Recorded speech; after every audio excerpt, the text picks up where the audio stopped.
Good morning and welcome to UFC Vegas 83's Fight Morning Quick Card Breakdown Show, where we have 11 fights on the docket. 8 out of the 11 fights are currently lined to favor. Well, they're favored to end inside the distance. And it must be mentioned, only 2 cards left in 2023. It's been a spectacular year. This is my 6th consecutive third-party tracked winning year, and it's something that I take a lot of pride in. The tracked record is a truth, and it's something that is very important for all MMA handicappers. If they're putting themselves in the limelight and sharing information, I believe that it's important to have a backbone of a third-party tracked winning record. That is a path to establishing rapport, building trust, and also making it known that you're a legitimate winner in the industry. So thank you for taking the time to tune in. Thank you for subscribing to the channel, and also thanks for joining me on this Saturday morning. So I appreciate you. And remember, one fight at a time, pick your spots. And that's a key message here this morning as well, is that we have many folks in the landscape who are willing to risk a significant portion of their bankroll on any given event. And I'm a stark advocate for bankroll management. One fight at a time, pick your spots. So let's breeze through this card on this Saturday morning, where we have Alencar-Amanda taking on Taira Alencar in what is, let's be honest, it's a low-level women's mixed martial arts bout at 115 pounds. Both of these fighters we're familiar with. Both of them have shown some holes in their game. As far as Alencar goes, we have a fighter here who had no plan B whatsoever on the Contender Series. She was trying to sell out, and I understand dedicating yourself to your strengths, but once she wasn't able to get things going late in the fight, had nothing left in the tank. And she's taking on Alencar-Amanda here, who is a more versatile fighter, someone who's younger, spry here. Alencar-Amanda, 28 years of age. Granted, she may not be the most proficient Brazilian Jiu-Jitsu practitioner, and she may be outgunned here on the mat. I do see that she has more paths to victory, and I do trust her gas tank a little bit more. But let's be honest, this is a fight that I advocate for staying away from as far as a betting perspective and from a gambling perspective. So Alencar-Amanda is going to be the pick. I have no action on that bout. And I'll get to the comment section. I see them pouring in here. I appreciate everybody sharing their professional opinion. And let's talk a little bit more about Tatsuro Taira taking on Carlos Hernandez. And this fight pins a 14-0 Tatsuro Taira, who is 23 years of age. He's growing up right before our eyes, and he's taking on a Carlos Hernandez, who's coming off of one of the most brutal flyweight finishes we've seen in UFC history against Dennis Bondar. Go back and watch that out. Watch that back. You'll get the blood flowing, and that should put a little pep in your step. Wow, Carlos Hernandez. So the recency bias of that victory puts him in a spot where he's a plus 425 underdog. Let that sink in. Put that in your pipe and smoke it, as the youngsters would say. Tatsuro Taira here, a bit of a Cobra-esque strategy on the feet. He'll stand back, use his range, and when he strikes with conviction. But usually Taira, it's one and done. He doesn't string combinations together. He's looking to lock up with his opponent, take the fight to the mat, and then use his length on the mat. And that's what we've seen. I remember advocating for a play of Taira via submission against CJ Vergara. I put a play out, made a video in the desert, and in this spot, I could also see Taira locking up a submission here. I think that's one way of trimming the fat off of this line that is juiced all the way out to minus 575. I do not advocate for playing Tatsuro Taira at minus 575. You watch the Chairez fight, and even Chairez was having some success on the feet against Taira, who is still putting his game together, one fight at a time. And come back, Taira. I want to see what Taira looks like when he's 26, 27 years of age, when he's more of a seasoned veteran here. I'll be picking Tatsuro Taira to win via submission. Carlos Hernandez, undersized here, and I think that that's going to be a role in his demise here. Next up, you want to talk about fighters who are undersized, etc. What's going on here with Luana Santos missing weight? She, I believe, was the lone fighter to miss weight here, and she's taking on Stephanie Egger. Stephanie Egger plus 124 underdog here. These fighters are both have a judo background. Egger, the more credentialed judo based fighter, and I was watching Egger fight, and it reminded me her stand up. I'm going to throw a name out there, folks. Let's see if you remember Cindy Dandois. Remember that fighter. Remember what she brought to the table from a striking perspective. And I see the same type of striking acumen in Stephanie Egger. She's come up short a few times. She's getting up there in age. Luana Santos, now she's moving up a weight class. And what's interesting is Luana Santos missed weight here. So you have to wonder what went wrong behind the scenes here. We've seen this happen a few times in the past with other fighters moving up a weight class and missing weight. It's wild how that happens. You have a contract in front of you, and Santos, more versatile fighter, has a little bit more pop in her punches, and she has a bit of a mean streak. I'll be picking Luana Santos here. I don't think she should go tit for tat as far as engaging in the judo realm, but if she's able to keep this on the feet, fight at range, Santos is going to be the pick here. Next up, we have Melky Costa taking on Steve Garcia. Now, this is a fight that I had locked in. I had a bet locked in last card on Costa at minus 198, and he blew out to a significant favorite, and the fight gets rebooked a week later after Steve Garcia could not make it to the scales. And Steve Garcia, you have to wonder what went down behind the scenes during that fight week. So Garcia, I don't know if the medical team pulled him or if his team made the call, but somebody made the call, and Costa didn't even make it to this. Garcia didn't even make it to the scales. Costa, on the other hand, I believe he was ready to go. And I have concerns here about Costa losing all that weight again. I know it's up 10 pounds, but they still have to cut. They still have a weight cut that happens. Imagine the rehydration process. A week goes by. And also Steve Garcia, he was apparently sick, and now this fight gets booked again 1 week later.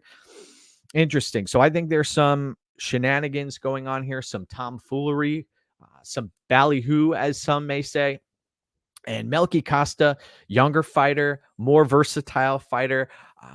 He has more proficient striking defense also. Watch the Austin Lingo fight back. Beautiful, beautiful tactical performance. And you saw some patience out of Melky Costa. He fought a very efficient game plan.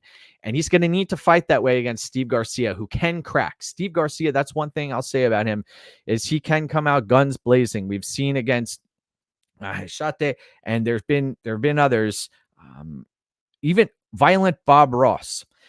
Remember that name. Luis Pena was able to have some grappling success against Steve Garcia in that matchup. Garcia had no answer there, and I believe that fight was up at 155 pounds, if I'm not mistaken. But I've got to look back at that. That was a few years ago. Then here, though, Costa, chute box fighter that must be mentioned. but he keeps everything tight. And the Thiago Moises fight, I was impressed with his performance in that bout. And I'll be picking Melky Costa here. I think that he has what it takes to win, but I'm not touching this fight from a money line. I think that 50-cent move plus over 50-cent move is a cause for concern. I'm not willing to pay that price, considering you have Garcia here who can crack. And one thing he does, he will lunge right into his strikes. He doesn't care what's coming back at him. He'll get rocked. I did the Chase Hooper fight. That was pretty impressive, the way he took Hooper's head off there. And he can crack. But give me Melky Costa in that matchup. Let's see what's happened as far as the comment section goes here. Good morning, Ben. Great to have you. Grateful, dude. I'm grateful to have you here today. Good morning, Chronic Combat. Appreciate you on the job site. Only a few more hours. Get clock in, clock out, brother. JP, great to have you. Have the stats flipped against fighters who missed weight. Yeah, I'm interested to see. I took fight doesn't go to the third in the Costa-Garcia. That's interesting. I could see them come out guns blazing, getting this over with.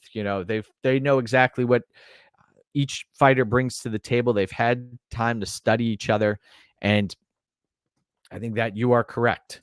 Now, speaking of a fight that is likely not going to a decision, you've got Hyun Sung Park taking on Shannon Ross.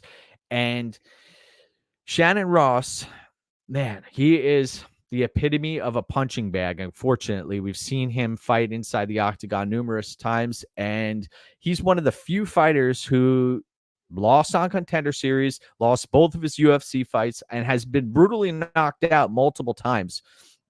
And Park, here's the issue here. Park is an unproven fighter.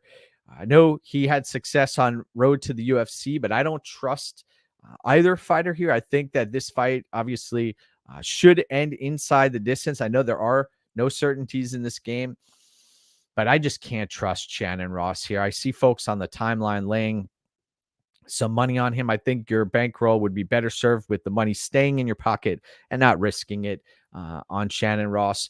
Although he could potentially, as the youngsters say, fraud check a Hyun Sung Park. But here's the deal. Shannon Ross, his chin could give out at any moment. And we've seen it happen against a fighter last time out who had yet to solidify a knockout victory on his professional resume. And look what he did to Shannon Ross. He put him out cold. And that's a scary thing here. Sean, great to have you. Park all day, he says. Well, I concur with that pick, but I'm not going to lay minus 650. Now, Nasrat-Haqparast taking on Jamie Mullarkey. This is a fascinating fight where Jamie Mullarkey looked the worst that he's ever looked against John Makdessi. I was holding a Jamie Mullarkey ticket in that fight, and I was shocked. It seemed like Mullarkey was looking shop worn. He against Naimov, we saw he was having some early success and then got destroyed and caught as he was closing distance. And Nasrat-Haqparast, he has that piston-like left hand, similar to Kelvin Gastelum, a little bit more fluid on his feet. The thing about Nasrat-Haqparast, I was watching his fights back, and he is a bit of a front runner himself. If he faces adversity, he can turn on himself and be his own worst enemy and become very gun shy. So I'm concerned about Haqparast here. I was going back, I watched the Dober fight where he got blown out of the water. The Bobby Green fight, he wasn't competitive at all in the boxing realm. And you talk about Haqparast having some decent hands. He couldn't even compete with Bobby Green. And then you watch back his fight against Dan Hooker. That was a horrible, horrible look. I know Haqparast was grieving at the time. He had a lot going on behind the scenes. I was on Haqparast against John Makdessi. So I've cashed on Haqparast against Makdessi, and I've cashed on Jamie Mullarkey against Makdessi. And now Makdessi no longer with the UFC. And this is a tough fight. I think that the value here is on Jamie Mullarkey. And I know Haqparast has the much cleaner striking, and Mullarkey, he takes a lot of punches on the chin, and it's gotten to a point now where Mullarkey's lost to, I mean, Brad Riddell had put it on him. Alex Volkanovski put it on him. Watch that fight against Alex Volkanovski. That was one of the worst knockouts I've ever seen. But Mullarkey's, he rebuilt himself many, many times. I'm actually going to roll with the underdog here. I think that Mullarkey, as long as he doesn't get knocked out, I think that he should be able to find the target here and push a pace against Haqparast. I know footwork is going to be very important for Haqparast. If Nasrat is not able to stay evasive, then Mullarkey could track him down and cause him some real problems. So I'm going to roll with Jamie Mullarkey in that spot. I've got a few. Here we go. Mullarkey is the jobber of the week, Shady says. Well, we'll find out about that. Mullarkey's striking defense is Mullarkey. Oh, wow. I see what you did there, JP. Nice job. No pun intended. Or maybe there was a pun intended there. I don't know what to do with this fight, Sean says. Interesting, interesting. Well, let's talk about a fight that's also a toss-up here where we have Song-Jousset, who's from City Kickboxing, a French fighter who, man, the regional footage was not very appetizing. I'll say that when you watch it. And then Kenan Song is a fighter who seemed to be coming to the end of his road. A lot of folks went out of their way to fade him against Rolando Bedoya, and Kenan Song came out the other side victorious in that bout. The Ian Gary fight, that seems to have aged a little bit better than most would have suspected. I know he dropped Ian Gary briefly in that fight, but Kenan Song getting up there in age. There's a lot of mileage on Kenan Song. You look at his record, 21-7, and he hasn't beaten any high-level fighters. But then you look at Song-Jousset, and although he is robotic in nature on the feet, and he's got tall man defense, and that is a major concern here, I think that he may be able to find the target on Kenan Song, who bleeds rather easily, he wears damage horrifically. Kenan Song, you watch Ian Gary was peppering him with jabs, and his face was blown up, and we've seen it in other fights too. Man, this is a tough one to call. I think inside the smaller octagon, the hand of either of these fighters their hands are going to be pushed here. They're going to be forced to engage.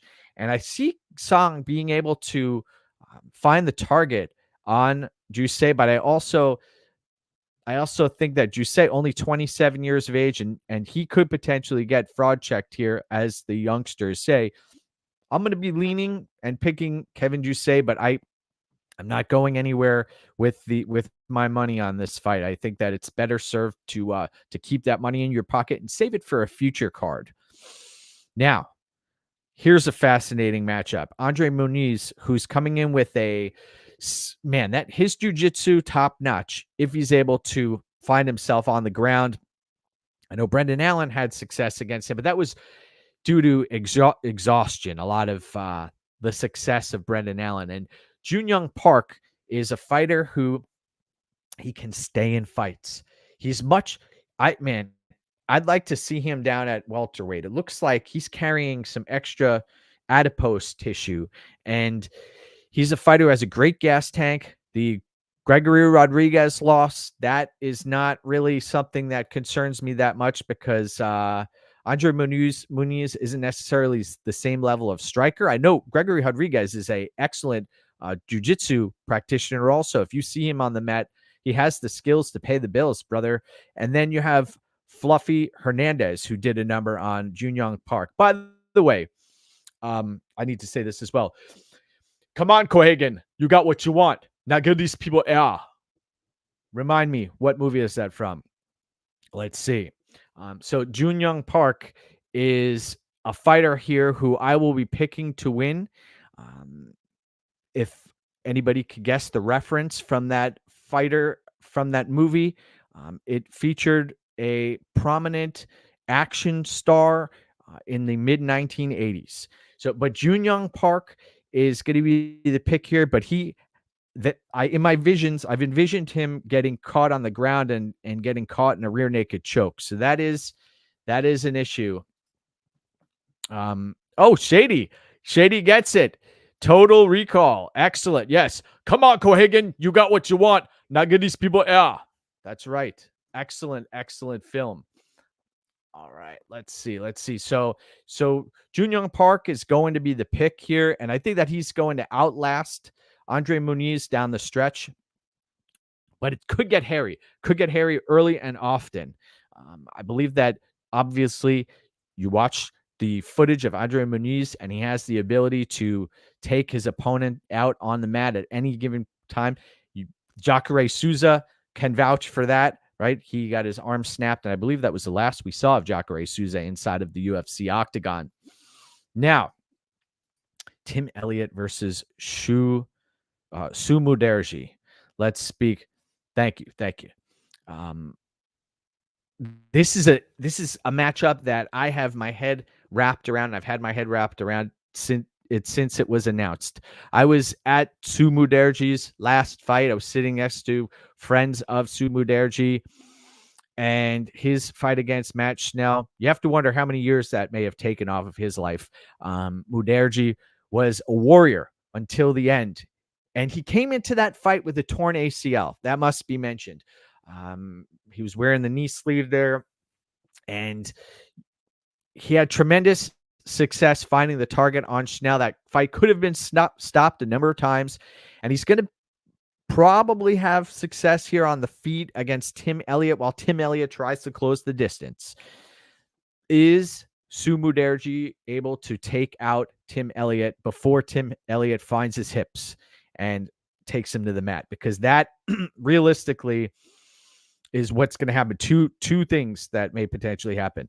Elliott lands the takedown and completely ragdolls Mudaerji on the mat, or Mudaerji lights Elliott up on the feet while Elliott is trying to close distance. Be aware of the head kick of Su-Mudaerji. Be aware of the long, rangy, tactical strikes of Mudaerji. Beware of the elbows while Elliott is closing distance. That must be mentioned as well. So Elliott taking this fight on extremely short notice, only under a week, and it's up at 135 pounds. So that affects both fighters here. I like Elliott's will to win. He's a savvy veteran. He's coming off of a loss to Makayev, where that fight was in deep waters, and Elliott tapped quickly with the quickness against Makayev. But Elliott had some submission attempts of his own locked in, and Makayev, I like what I've seen from his submission defense. We've seen it takes a lot to get Makayev out of there, and he doesn't give up on himself. I'm going to be picking Su-Mudaerji here. I think that he has a big edge on the feet here, and I know that the line's moving away from me. I haven't played anything yet, but I'm going to be picking the underdog here.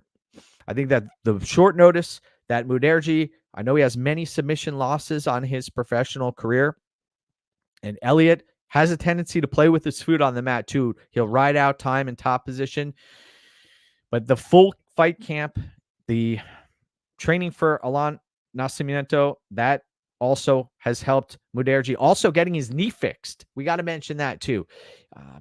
That he came into the fight against Matt Schnell with the torn ACL, still took the fight, and that was an issue there. So give me Su-Mudaerji in that matchup.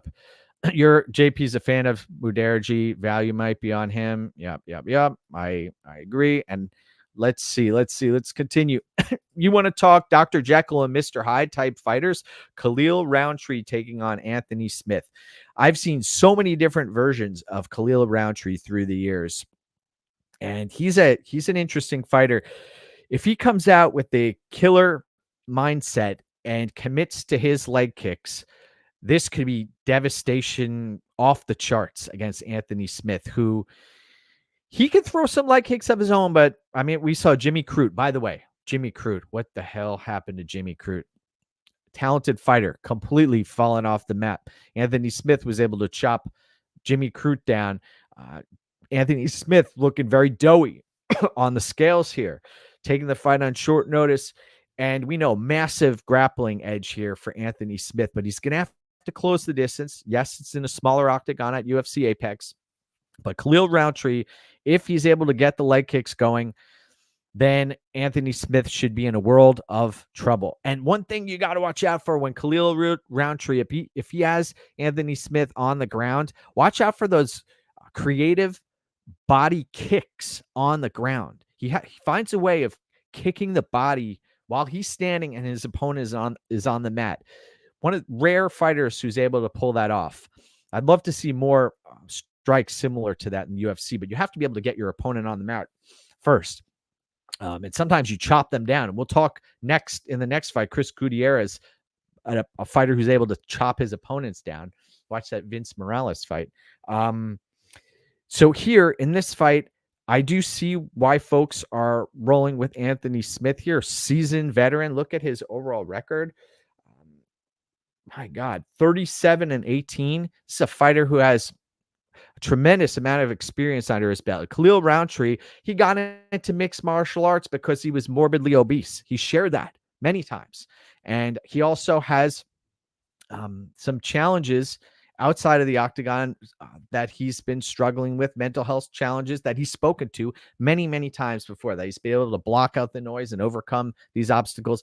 But Anthony Smith's been dealing with his own as well. So this is a stay away fight from my perspective. I think you'd be better served keeping your money in your pocket and saving it for a future card. We've got a big card, UFC 296 coming up, and also a number of cards to open the year. Man, I'm going to be picking Khalil Rountree here. I think that he does earn a devastating KO, but it wouldn't shock me to see Anthony Smith get his grappling going here. I just think the short notice is a big problem for Anthony Smith in this matchup. Yes, Rountree, KO or bust. I agree. Minus 500 Anthony Smith to call for a title shot, win or lose. Blows my mind how fighters are able to do that. It really does. Let's talk main event of the evening. We've got a lot of folks here in the comments section and also watching. Thank you for taking the time to tune in. If you wouldn't mind subscribing to the channel, liking the video. This is my 6th consecutive third-party tracked winning year, and I've done it by taking a measured approach every time out. So that is something I really take a lot of pride in. Thank you, folks, for your support. And one thing, my worst event of the entire calendar year was a minus 2.95 unit loss. You look at other MMA handicappers, some of them have 20 units, over 20 unit losses on one single event. It's mind-blowing. And if you're tailing somebody, make sure that they don't put you in a situation where you could lose 20 or so % of your bankroll on any given night.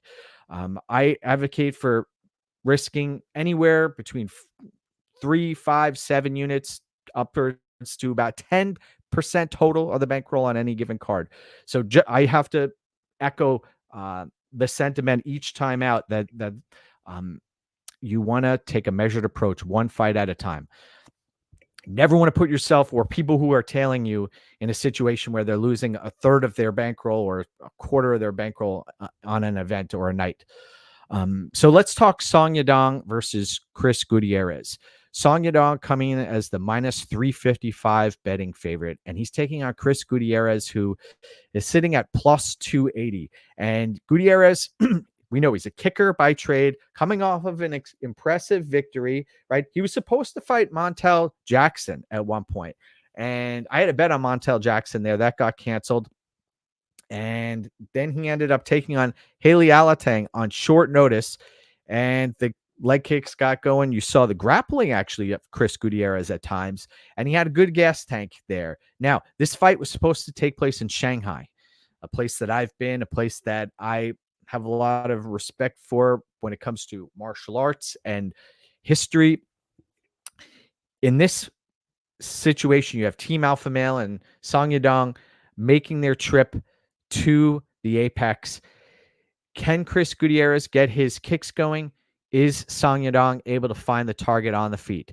And we've seen Chris Gutierrez, if he's unable to get his kicks going, He finds it difficult to compete on the feet. He's got great evasive movement, great footwork. But with Song Yadong, we've seen it against many fighters that are inside the octagon with him. He's able to find the target, and he throws hammers. He throws hammers out there. I'd love to see him take on Marlon Chito Vera again in the future.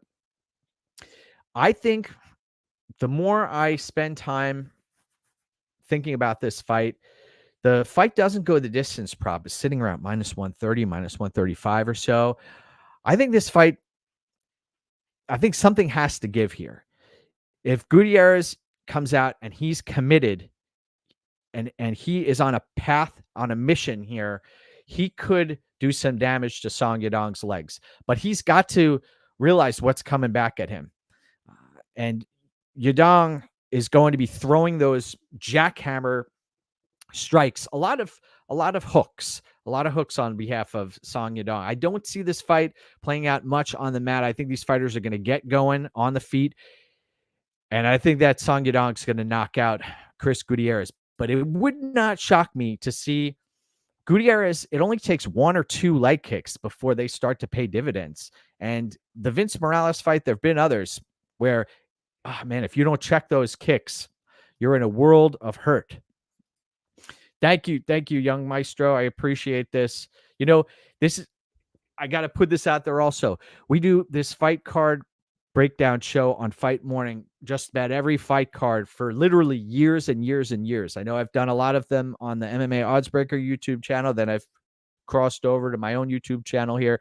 And this is a labor of love. So I appreciate you. I think this fight doesn't go the distance. I think that this gets to the later fight and you have Gutierrez, look at this, never been knocked out and only been knocked down once. Yes, and I think that's primarily due to the fact that he hasn't fought the level of striker that Song Yadong is and what Song Yadong brings to the table. I think that the longer this fight goes on, that Yadong is going to commit to the target. And if Gutierrez wants to win this fight, I don't think he's going to come out the other side with a decision victory. I think that at some point, he's going to have to sit down on those kicks, and Song Yadong's going to have to sit down on those punches, and something has to give. So I think that this is going to end inside the distance. I'll be picking Song Yadong. I don't like that the line is starting to get a little out of hand. If you reel it in a little bit, I may potentially play it, but I think fight doesn't go the distance. I think that there's some value on that. So go get what's yours. Thank you for tuning in. Have a great rest of your day. We're getting this done in under 33 minutes. And one more card after this in 2023. So take care, folks. Thanks again. Appreciate you.